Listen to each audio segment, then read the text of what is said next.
Hello, this is Alex3619, and I was just doing a video review of my Weed Eater bike, which I made of the 21cc Craftsman Weed Eater that was made in 1996 that I got from my neighbor that lives right next to me. As you can see right here, I used a socket for the spindle, and it works pretty well. I don't know what size it is.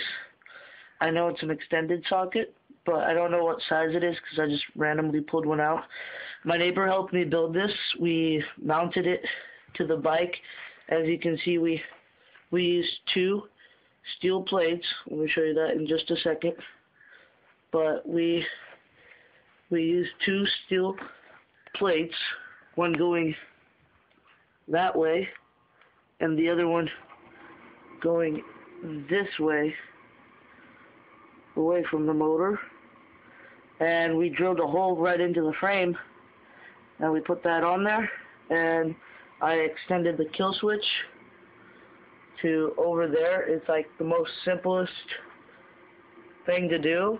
For now, I have the throttle as this piece of wire right over here. You can barely see it, I guess, this thing right there, and it seems to be working pretty well on the first day, and then it just quit on me, so I don't know what to do, because it'll like lose power at random times and it runs off the choke because it's not tuned up.